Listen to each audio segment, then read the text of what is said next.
Hello everyone, welcome to the Students Online Classes. I am Mrityunjay Kumar. I am your mathematics faculty.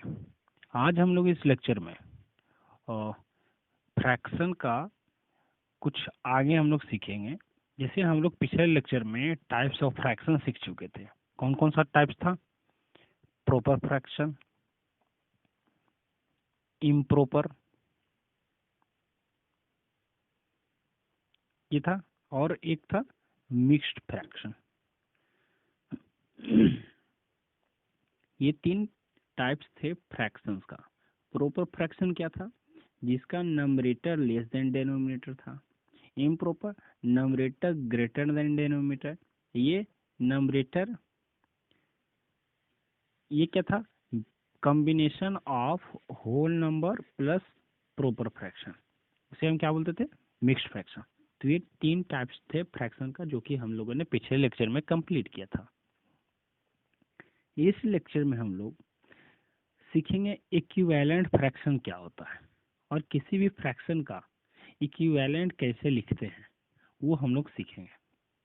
तो देखिए, equivalent fraction, a given fraction and various fractions obtained by multiplying its numerator and denominator both by the same non zero number are called equivalent.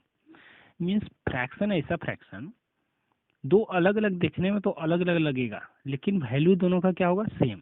Suppose कि आपने लिखा 3/6 और एक लिखा 1/2, तो ये दोनों देखिए नंबरेटर और डिनोमिनेटर दोनों का क्या है? अलग अलग है, लेकिन इन दोनों का अगर वैल्यू देखेंगे ओवरऑल तो दोनों का लगभग सेम मिलेगा, सेम ही मिलेगा। तो ये दोनों क्या है? इक्विवेलेंट फ्रैक्शन है। 3/6 का अगर वैल्यू निकालेंगे तो 0.5 आएगा, इसका भी 0.5 आएगा। तो ये देखिए वैल्यू दोनों का सेम है, लेकिन न्यूमरेटर दोनों का अलग अलग है, डिनोमिनेटर भी अलग अलग है। तो ये दोनों क्या है? इक्विवेलेंट फ्रैक्शन है। तो इक्विवेलेंट फ्रैक्शन हम लोग कैसे निकालेंगे? तो देखिए, किसी भी फ्रैक्शन में जब भी किसी नॉन जीरो नंबर से आइदर मल्टीप्लाइड या डिवाइड करते हैं, किसी भी फ्रैक्शन में, सपोज कि a/3/4 एक फ्रैक्शन है, किसी भी फ्रैक्शन में नॉन जीरो नंबर से, non zero number means zero नहीं होना चाहिए, बाकी कुछ भी हो, पॉजिटिव नंबर या नेगेटिव नंबर। सपोज कि आपने यहाँ 2 मल्टीप्लाई किया तो नीचे भी आपको सेम नंबर से मल्टीप्लाई करना पड़ेगा। तो किसी भी फ्रैक्शन को एक नॉन जीरो नंबर से मल्टीप्लाइड करने के बाद जो रिजल्ट आएगा, मल्टीप्लाई या डिवाइड दोनों, जो रिजल्ट आएगा वो क्या होगा? इक्विवेलेंट फ्रैक्शन होगा उसका। तो यानी 6/8 जो है ये वाला, 3/4 का क्या है? इक्विवेलेंट है। ठीक है। तो लेकिन ध्यान रखना है, इक्विवेलेंट कब होगा? नंबरेटर और डिनोमिनेटर में सेम नंबर के साथ मल्टीप्लाई या डिवाइड करना है। ये नहीं कि सिर्फ नंबरेटर में कर दें या सिर्फ डिनोमिनेटर में करें, नहीं, दोनों में सेम नंबर के साथ मल्टीप्लाई करना होगा, तभी इक्विवेलेंट आएगा। सपोज ये तो मल्टीप्लिकेशन के थ्रू था, डिवीजन से भी हम लोग निकाल सकते हैं इक्विवेलेंट फ्रैक्शन। जैसे 8/6, इसे हमने डिवाइड कर दिया 2 से, नंबरेटर और डिनोमिनेटर दो सेम नंबर से डिवाइड करना है और मल्टीप्लाई करना है। जब ये मल्टीप्लाई करेंगे तो ये आएगा 4 और ये आ जाएगा 3। तो 4/3 जो है इक्विवेलेंट है किसका? 8/6 का। तो इक्विवेलेंट फ्रैक्शन देखने में तो अलग लगेगा, लेकिन वैल्यू क्या होगा? सेम होगा, वो इक्विवेलेंट फ्रैक्शन होता है। ठीक है। तो जब आप डिवीजन करके इक्विवेलेंट निकालते हैं, जब डिवीजन करके इक्विवेलेंट निकालते हैं तो क्या नंबर डिवाइड करना है ये आपके ऊपर सोचना होगा। मल्टीप्लाई तो कोई भी नंबर कर सकते हैं, लेकिन 6/9 इसमें देखेंगे इक्विवेलेंट लाएंगे डिवीजन करके, तो इसमें आप 2 से डिवाइड नहीं कर सकते, क्योंकि यहाँ 2 से तो डिवाइड हो जाएगा, लेकिन यहाँ 2 से डिवाइड होना मुश्किल है। हो तो जाएगा लेकिन मुश्किल है, डेसिमल फॉर्म में आ जाएगा। तो इस कारण ये आपको चुनना है कि क्या नंबर हम लें डिवीजन करने के लिए। ठीक है। तो यहाँ पे हमने क्या किया?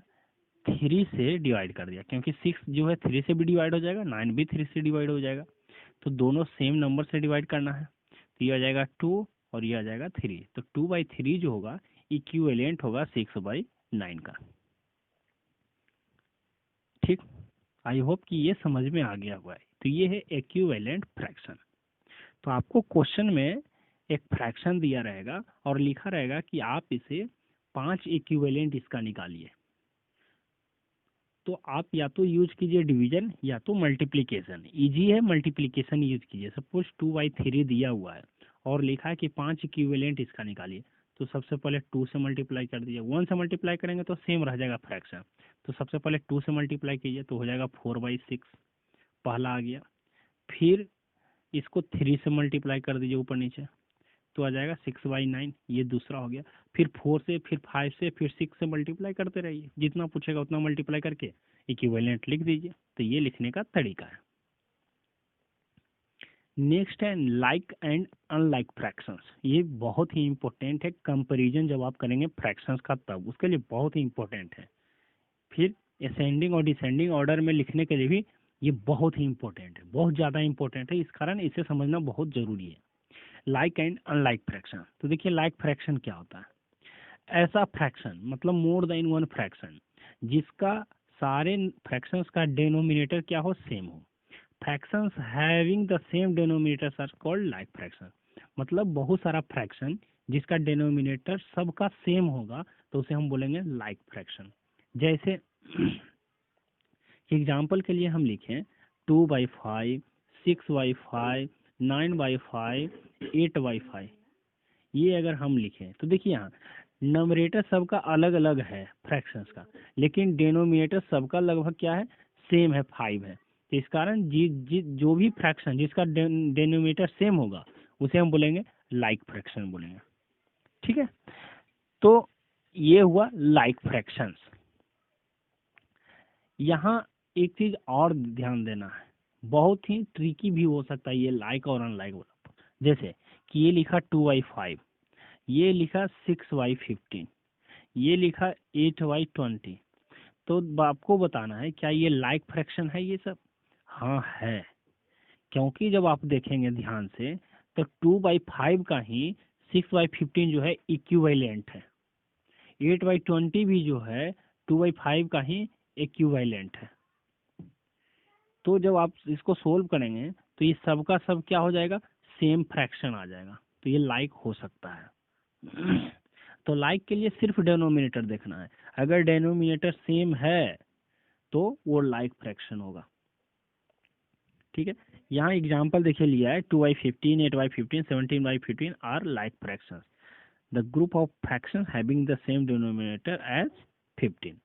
तो ये एक से ज़्यादा फ्रैक्शंस के लिए यूज होता है लाइक और अनलाइक। देखें कि जहाँ सारे फ्रैक्शंस का डेनोमिनेटर सेम है उसे हम लोग बोलेंगे लाइक फ्रैक्शन। तो अनलाइक किससे बोलेंगे? तो देखिए कि फ्रैक्शन जिसका डेनोमिनेटर सेम ना हो, जिसका डेनोमिनेटर सेम होगा लाइक बोलेंगे, और जिसका डेनोमिनेटर सेम नहीं होगा उसे अनलाइक बोलेंगे। जैसे 3/5, 9/5, 9/6, 2/8। ये देखिए सबका डेनोमीटर क्या है, सेम नहीं है। इस कारण जिसका डेनोमीटर सेम नहीं होगा जिस फ्रैक्शंस का, वो सबके सब क्या होंगे, अनलाइक फ्रैक्शन। तो आज मुझे 3 ही चीज पढ़ना है, equivalent, like and unlike fraction. Equivalent fraction ऐसा फ्रैक्शन जिसका वैल्यू सेम हो, equivalent fraction. Like fraction, fractions those having same denominators. Unlike fraction those having not the same denominator is called unlike fraction। तो ये 3 चीज हम लोगों ने अभी कंप्लीट किया। आई होप ये समझ में आया होगा। नेक्स्ट वीडियो में लेक्चर में हम लोग कंपैरिजन समझेंगे और उसे कुछ मैथमेटिकल ऑपरेशन करेंगे, असेंडिंग ऑर्डर डिसेंडिंग ऑर्डर लिखना हम लोग समझेंगे। ठीक है, तो ये एक छोटा सा पॉइंट और बच गया, इक्विवेलेंट में ध्यान रखना है कि देखिए 2 इक्विवेलेंट फ्रैक्शन आपको चेक अगर करना होगा, पूछेगा कि ये बताइए कि ये इक्विवेलेंट है या नहीं। सपोज 3/4 और 2/5, आपसे बोलेगा कि ये इक्विवेलेंट है या नहीं, ये चेक करने बोलेगा। तो आप सिंपल क्या कीजिए, दोनों का क्रॉस मल्टीप्लिकेशन कर दीजिए। दोनों का क्रॉस मल्टीप्लिकेशन मतलब पहले फ्रैक्शन का नंबरेटर को दूसरे फ्रैक्शन के डेनोमिनेटर से मल्टीप्लाई करना है, पहले फ्रैक्शन के डेनोमिनेटर को दूसरे फ्रैक्शन के नंबरेटर से मल्टीप्लाई करना है। क्रॉस मल्टीप्लिकेशन मतलब ऐसा। तो 3 5 जा 15, 4 2 जा 8। अगर मल्टीप्लिकेशन ऐसा करने के बाद अगर वैल्यू इक्वल आता है तो वो क्या होगा, इक्विवेलेंट होगा। अगर वैल्यू इक्वल नहीं होता है तो वो इक्विवेलेंट नहीं होगा। जैसे देखिए, अगर हम इक्विवेलेंट फ्रैक्शन अगर कोई लिखते हैं 2/4 और 1/2, ये दोनों इक्विवेलेंट है या नहीं ये चेक करना है। तो क्या करना है, क्रॉस मल्टीप्लिकेशन। तो 2 इंटू 2, 2 जा 4, 4 इंटू 1 4। देखिए दोनों का वैल्यू क्या आया, सेम आया, सेम आया। तो इट मीन्स ये क्या है, दोनों इक्विवेलेंट फ्रैक्शन है, दोनों क्या है, इक्विवेलेंट फ्रैक्शन है। ठीक है, तो ये छोटा सा टॉपिक बचा हुआ था इक्विवेलेंट का। नेक्स्ट वीडियो में लेक्चर में हम लोग डिटेल और नेक्स्ट पढ़ेंगे। ठीक है, थैंक यू।